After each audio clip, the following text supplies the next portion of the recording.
कल बहरोज जल्दी सो गया था, इसलिए सुबान की उससे बात नहीं हो सकी। सुबान थोड़ी देर पहले पुलिस स्टेशन से घर वापस आया था। फ्रेश होकर सीधा बहरोज के रूम में आ गया। युसरा भी वहीं मौजूद थी। रनम के बारे में बात करने के लिए बुलाया था। बहरोज की आवाज़ पर बेसाख्ता सुबान की नज़रें युसरा पर पड़ी। वो भी सुबान को ही देख रही थी।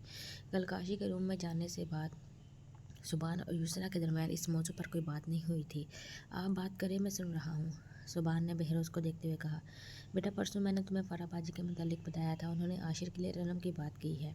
बहुत पहले से हम तीनों के दरमियान जब ये बात हुई थी तब तुमने खुद से आशिर का नाम लिया था। अब मैं सोच रहा हूँ जल्द ही रनम के फ़र्ज से सबकदोश हो जाऊँ और आशिर यकीनन रनम के लिए अच्छी च्वाइस साबित होगा। रनम के भाई होने के नाते मैं तुमसे मशवरा कर रहा हूँ, तुम्हें एतराज़ तो नहीं?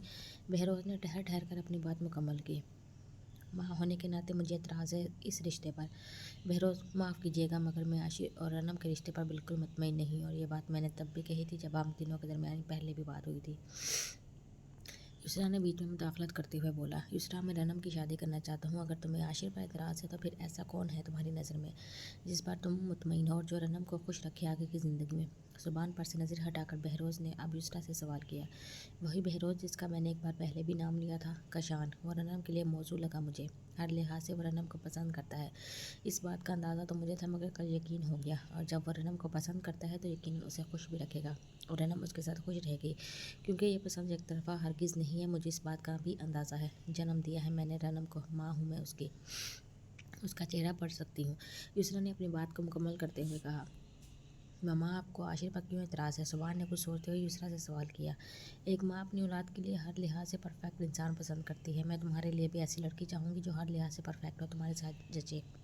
उसकी एजुकेशन, उसका फैमिली बैकग्राउंड में हर चीज़ देखना चाहूँगी। कशान आशिर के मुकाबले रनम के साथ सूट करेगा, क्यों? मगर बात सिर्फ ज़ाहिरी खूबसूरती की नहीं है, बल्कि मुझे गफरान भाई की बातें भी अजीब लगती हैं। उनकी लालची फितरत से तुम भी वाकिफ़ हो। वो अभी भी अपने मुंह से शोर की बातें कर रहे थे। उन्हें बहरोज की तबीयत से ज़्यादा या रनम के रिश्ते के ज़्यादा उस बात की फ़िक्र है कि अब शोरूम को कौन देखेगा। जायदाद का हिस्सा पहले ही बच्चों में तकसीम हो जाना चाहिए। इस तरह की बातें करते रहते हैं वो। अब भला आंखों देखी मक्खी कौन निकल सकता है? दूसरा की बात पर बहरोज चुप हो गया, क्योंकि गफरान ऐसी ही नेचर का मालिक था। बहरोज को देखने वो उसके पास तो आया नहीं। फ़ोन करके तबीयत उन लोगों की तो बार बार यही मशवरा दिया कि बच्चों को उनका हिस्सा अभी से दे दो, आगे तुम्हारी ज़िंदगी कितनी है इसका भरोसा नहीं। मामा, मुझे आप लोगों की दुआएं और मोहब्बत के अलावा कुछ नहीं चाहिए। मेरे लिए हर सबसे ज़्यादा कीमती आप दोनों की ज़ात है। सुबान इन दोनों को देखकर कहने लगा। मैं जानती हूँ सुबान, मगर मैं फिर भी यही समझती हूँ कि लालची फितरत इंसान के घर अपनी बेटी दी जाए जिसका शादी से पहले ही मुंह खुला हुआ हो। उसका भला बाद में क्या हाल होगा? खैर, मैं तो इस रिश्ते से ज़रा भी खुश नहीं हूँ, बहरोज युसरा ने अपनी राय देते हुए कहा। और मिसिज हामिद ने मुझे रनम के 3-4 रिश्ते बताए थे जो हर लिहाज से रनम के लिए मुनासिब है, मगर मैं फिर भी इन पर कशान को तरजीह दूंगी।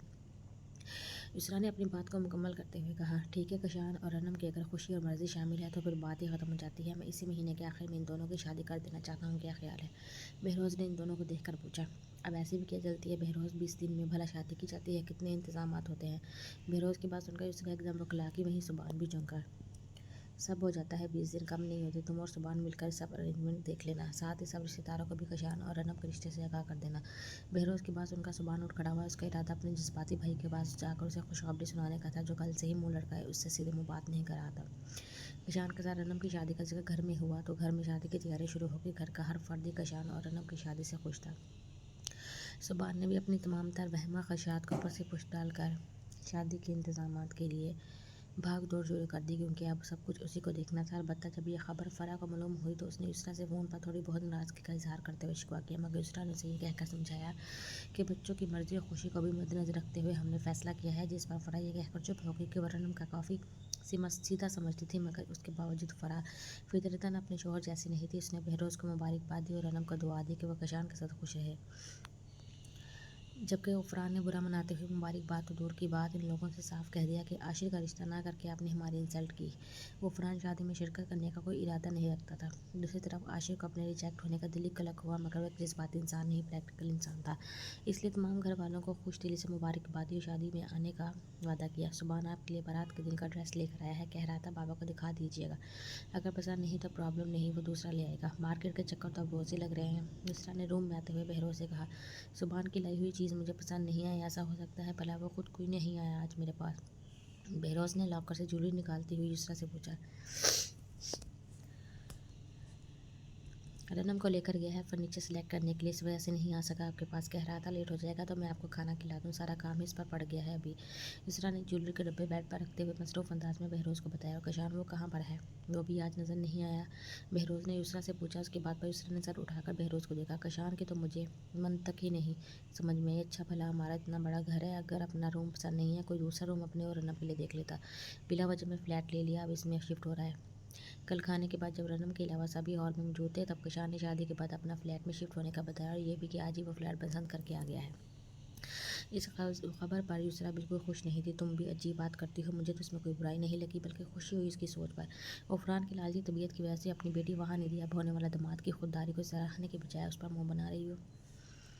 बेरोज़ ने युसरा को समझाते हुए कहा, बस रनम आंखों के सामने रहती तो दिल को सुकून रहता। खैर 15 मिनट की ड्राइव पर ही फ्लैट है, कशान को ज़्यादा दूर भी नहीं है। वो तो शुक्र है इस बात पर उसे आपने चुप करवा दिया, वरना वो तो शायद फर्नीचर वगैरह लेने का भी इरादा नहीं रखता था। भला हम ये सब कहाँ लेकर जाएंगे, हमारे बच्चों का ही तो है सब। युसरा ने सर झटका कर कहा। बहरोज़ मुस्कुरा दिया। ये जेवर क्यों निकाल कर बैठ गई? बहरोज़ ने युसरा को अब जेवर के साथ सर कवाते हुए देखा तो बोल उठा, सही मायने में वो आज खुश लग रहा था, इसलिए खुद से ही बार बार मुखातिब कर रहा था। आजकल इतनी हैवी ज्वेलरी का कहाँ फैशन है, सोच रही हूँ इस बारी सेट के बजाय रनम के लिए तीन छोटे सेट बनवाऊँ। 2 डायमंड के सेट तो मौजूद हैं ही, बारात वाले दिन का बस हैवी सेट का ऑर्डर दे दिया है। ये देखे मैंने 12 चूड़ियाँ सीरत के लिए रखी हैं, और ये 9 रतन के झुमके मैंने मुँह दिखाई में सुबान की बीवी को दूँगी।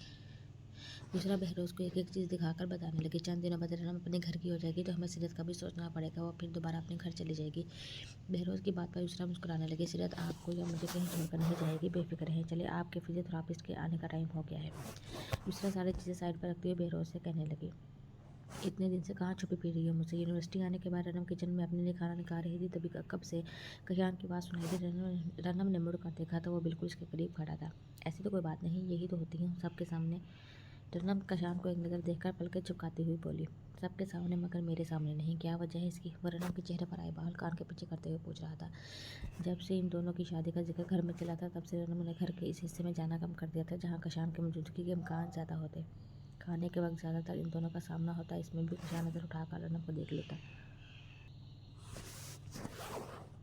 मगर रनम सर झुकाकर खाना खा रही होती। इसकी वजह यकीनन फितरी झिझक और शर्मा हयात है, कशान जानता था, मगर इस वक्त रनम का अपने करीब इस तरह पलकर झुकाए खड़े होना, ये मंजर उसे दिल फरेब लगा। उसकी बात का जवाब दिए बगैर वो यूं ही चुप खड़ी रही। तब कशान ने उसे दोबारा मुखातिब किया, तुम खुश हो? कशान रनम का हाथ हमें पूछ रहा था। इस वक्त रनम के धड़कनों की रफ्तार नॉर्मल से कहीं ज़्यादा हो चुकी थी। उसने इस बात में सर हिलाया।